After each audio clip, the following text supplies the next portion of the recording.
नमस्कार दोस्तों, अर्था YouTube channel में आप सभी का स्वागत है।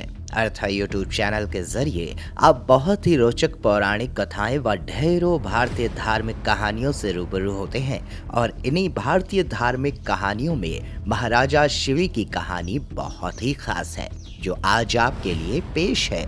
तो महाराजा शिवी की इस बड़ी ही रोचक कहानी को सुनने के लिए अंत तक हमारे साथ जरूर बने रहें। आपको बता दें दोस्तों, पुरुवंश में जन्मे ऋषि नरेश राजा शिवी बड़े ही परोपकारी और धर्मात्मा कहे जाने वाले बड़े ही लोकप्रिय राजा थे, जो कि उस समय के सबसे बड़े दानवीर राजा के नाम से भी जाने जाते थे, क्योंकि उनके राजकाल में उनके द्वार से कभी कोई खाली हाथ नहीं जाता था।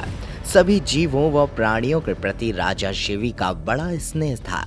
उनके राज्य में हमेशा सुख शांति और प्रेम भक्ति का वातावरण बना रहता था।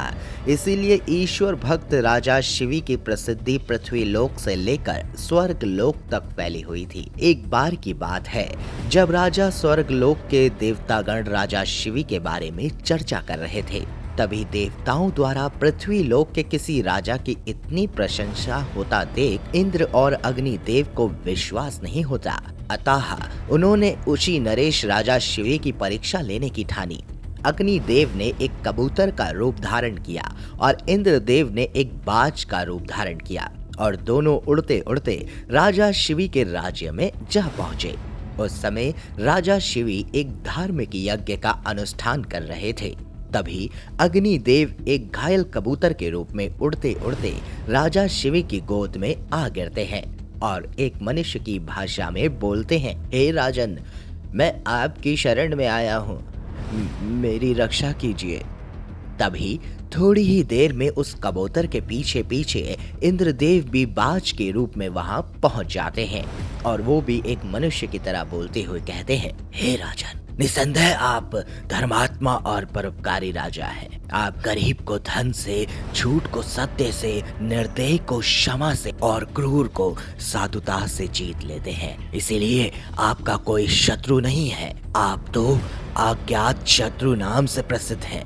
आप सभी पर उपकार करते हैं। आप दोष खोजने वालों में भी गुण खोजते हैं।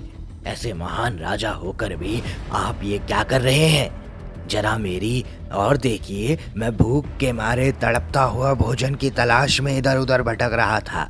तभी संयोग से मुझे ये पक्षी मिला जो कि मेरी भूख मिटाने के लिए पर्याप्त है और आप इसे शरण दे रहे हैं। धर्मवान राजा, इस पक्षी को शरण देना एक तरह से अधर्म ही होगा। किसी भूखे के सामने से उसका भोजन छीन लेना अधर्म ही तो है। राजन, कृपया करके यह कबूतर मुझे दे दीजिए, ये मेरा भोजन है। इतने में कबूतर बोला, शरणार्थी की प्राण रक्षा करना भी धर्म है, अतः आप इस बाज की बात में मत मानिए महाराज। ये दुष्ट बाज मुझे मार डालेगा और एक जीव हत्या का पाप आप पर भी चढ़ेगा। राजन, दोनों की बात सुनकर राजा शिवी गहरी सोच में पड़ गए। फिर कुछ सोच विचार कर राजा शिवी बाज से बोले, हे बाज, ये कबूतर तुम्हारे भय से भयभीत होकर मेरी शरण में आया है, अतः यह मेरा शरणार्थी है। मैं अपनी शरण में आए शरणार्थी का त्याग कैसे कर सकता हूँ? जो मनुष्य भय, लोभ, ईर्ष्या, लज्जा या द्वेष से शरणागत की रक्षा नहीं करते या उसे त्याग देते हैं, उन्हें ब्रह्म हत्या के समान पाप लगता है। सभी जीवों को अपने प्राण प्रिय होते हैं। समर्थ और बुद्धिमान मनुष्यों को चाहिए कि असमर्थ व मृत्यु भय से भयभीत जीवों की रक्षा करें। अतः यह बाज, मृत्यु के भय से भयभीत यह कबूतर मैं तुम्हें नहीं दे सकता। इसके बदले तुम जो चाहो खाने के लिए मांग सकते हो। मैं तुम्हें वह वस्तु देने को तैयार हूँ। तब बाज बोला, हे राजन, मैं भूख से पीड़ित हूँ और आप तो जानते ही हैं एक बाज का भोजन मांस होता है, और अगर आप इस कबूतर को बचाना चाहते हो तो इसके बदले आपको किसी और जीव का मांस लाकर मुझे देना हो। लेकिन आपका धर्म ये भी करने से आपको रोकेगा, और अगर मुझे अभी तुरंत भोजन ना मिला तो हो सकता है मैं भूख के मारे तड़प तड़प कर मर जाऊं। तब राजा शिवी को एक उपाय सूझा और राजा शिवी बोले, हे बाज, भय से व्याकुल हुए शरणार्थी की रक्षा करने से बढ़कर कोई धर्म नहीं है। जो मनुष्य दया और करुणा से भरा होता है वो दया के छूटने पर सभी प्रकार के भय से मुक्त हो जाता है। धन, वस्त्र, गौ और बड़े बड़े यज्ञों का फल यथा समय नष्ट हो जाता है, लेकिन भयाकुल प्राणी को दिया अभय दान कभी नष्ट नहीं होता।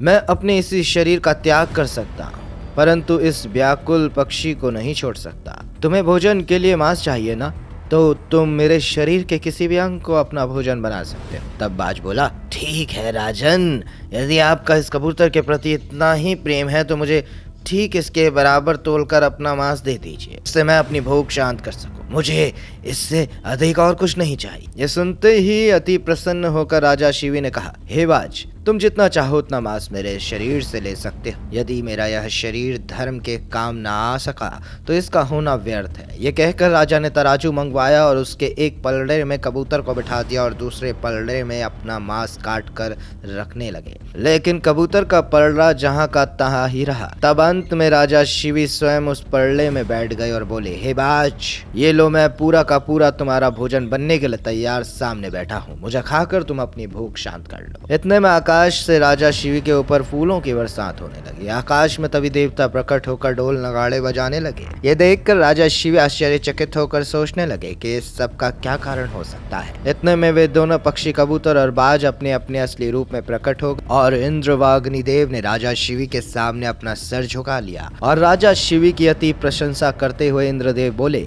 हे राजन, आपके जैसा धर्मपरायण और त्यागी मनुष्य मैंने आज तक नहीं देखा। मैं इंद्र हूँ जो बाज बना था और ये अग्निदेव हैं जो कबूतर बने थे।